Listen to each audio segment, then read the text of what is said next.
Given that our Excel files can have so many cells, millions of cells in fact, it would be quite useful if there was a search facility for looking for things within your big spreadsheets. Luckily, Microsoft thought along the same lines and they provided a search function. Now, if you need to find anything in a spreadsheet, you don't need to be scrolling through all of your cells. We have here our employees file, so we could scroll about. Or we can use the find facility. You'll find up here we have find. We go straight for find. It activates the find box.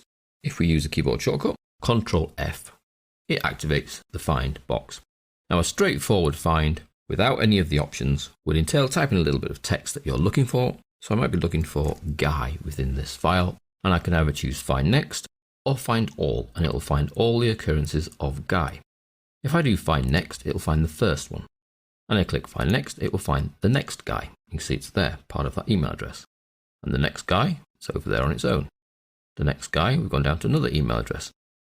So it will search through the whole sheet. Then another Guy, row 57, then his email address. Now you can see that we've gone to 57, back up to 20. We're actually going round in circles. It'll just keep finding the next occurrence of that word. Now we could add in options.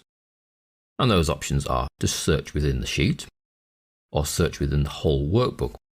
So not only can we search within the millions of cells within this one sheet, we could search within all of the tabs on your workbook. We can search by rows. So to start with, it will go along each row and then it'll go along the next row. But you can ask it to go down by columns.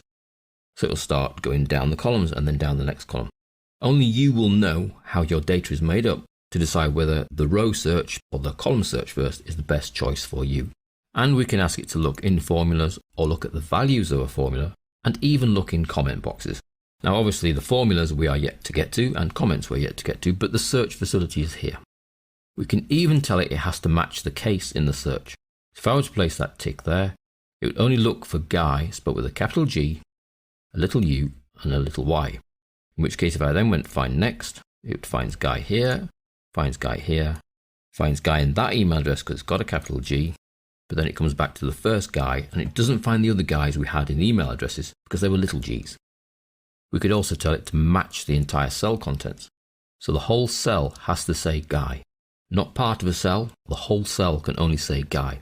But it doesn't find any of the email addresses because their email address do not just contain Guy.